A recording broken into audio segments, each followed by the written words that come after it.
Suatu hari di kerajaan kayangan,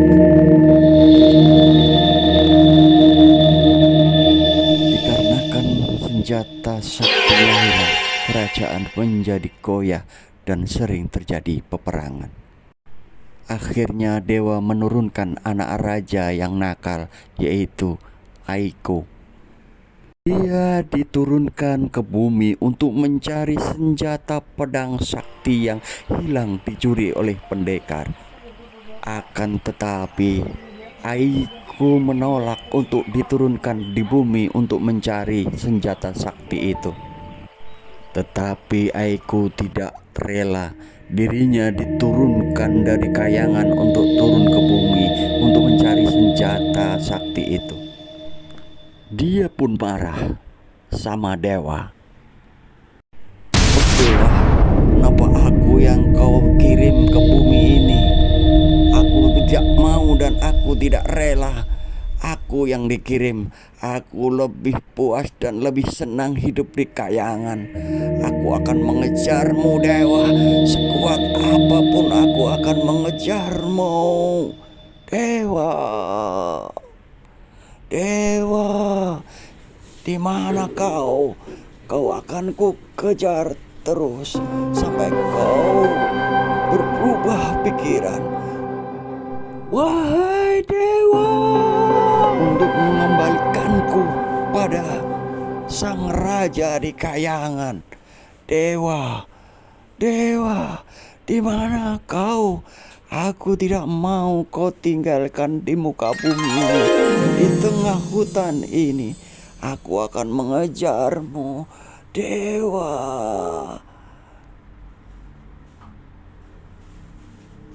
Di mana kau?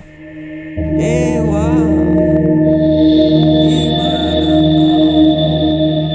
Dewa, dewa." Dalam kekesalannya, Aiko melampiaskan dan mengeluarkan kesaktiannya, membelah diri, menendang, berputar, mengeluarkan kesaktiannya sehingga keluar dari tubuhnya sebuah cahaya dan sebuah ledakan dari ilmu kesaktiannya.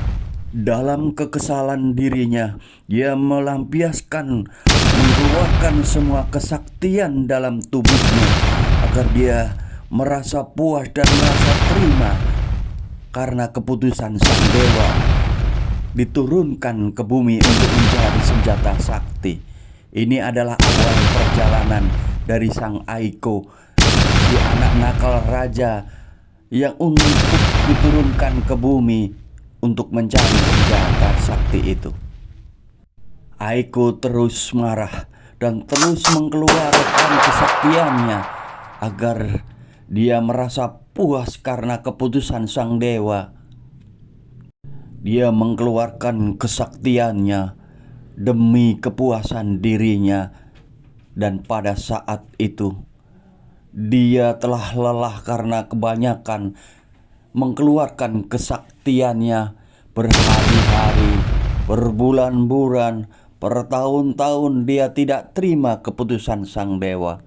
Keputusan sang dewa itu bukan tanpa sebab, karena kesaktian Aiko sungguh luar biasa.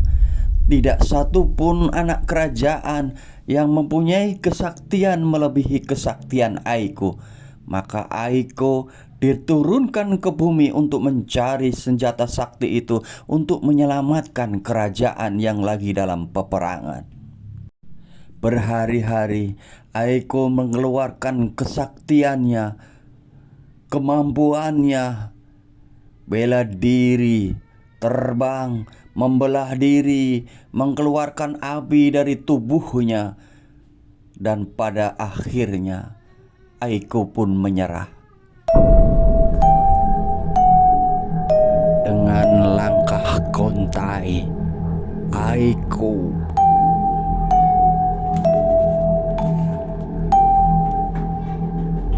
menyusuri jalan tengah hutan. Hidup terasa tak berguna.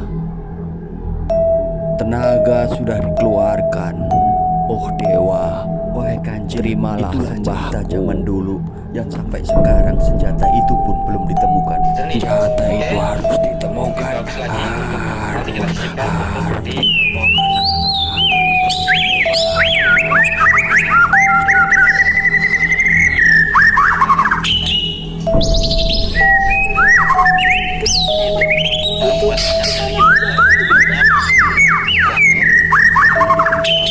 Dia mengetahuinya sendiri setelah pertamanya.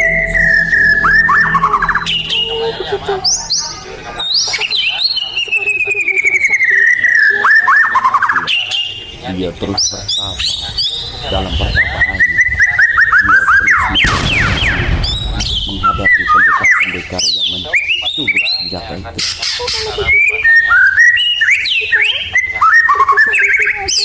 Ya, aku pun akan pergi. Kapan kita akan melanjutkan dan meneruskan cerita ini? Kalau begitu, berterima kasih atas ceritamu. Aku juga berterima kasih kau mendengarkan ceritaku, Cip. Oh, kau terima kasih juga kau menceritakan ini. Aku juga ingin menceritakan keadaan senjata itu. Apa? Kamu juga tahu keadaan senjata itu? Tidak. Aku pernah bermimpi senjata itu. Di mana senjata itu? Aku pun sudah tidak tahu. Itu pun. Oh, kau berbohong, Cil. Sebenarnya kamu tahu senjata itu? Tidak, aku tidak tahu. Tidak tahu Singa. Oh, kamu berbohong, Cil. Wahai Kancil, sebenarnya aku tahu ini adalah daerah kekuasaanku. Aku tahu di mana, walaupun aku nggak bisa deket dengan goa itu, di mana senjata sakti itu berada. Terus, aku pun bingung apa yang dimiliki senjata itu, sehingga aku tidak bisa mendekati tempat itu. Kalau aku bantu gimana? Aku tidak butuh bantuanmu, Cil. Aku tidak butuh bantuanmu. Aku bisa mengerjakannya sendiri. Tenang. Aku hanya menawarkan diri. Aku nggak ingin membantumu.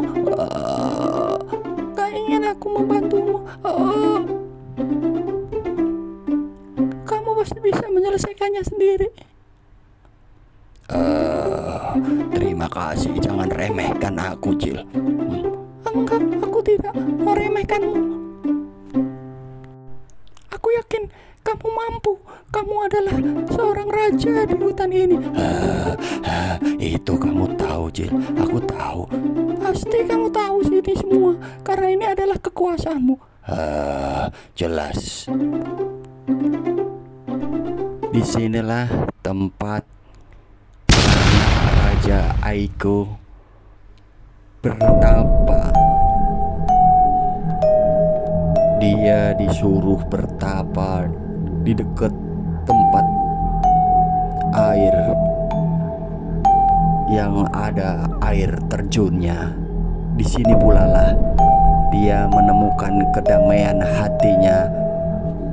Di pula dia mendapatkan teman seekor harimau yang selalu menjaganya dari hari ke hari, dari bulan ke bulan, dari tahun ke tahun. Disinilah Aiko menyelesaikan tugasnya yang diperintahkan dewa untuk bertapa selama 5 tahun. Di sini pula dia akan mendapatkan senjata sebagai penyeimbang senjata sakti yang telah hilang dan akan dia rebut kembali. Wahai anakku Aiko, sebentar lagi pertapamu akan selesai. Selesaikanlah pertapamu. Selamat tinggal. Setelah sang dewa memberi wejangan kepada Aiko dan memberitahu bahwa pertapanya akan segera berakhir. Oke adik-adik, di sini dulu cerita Aiko mencari senjata sakti. Kita ke part 2. Dadah.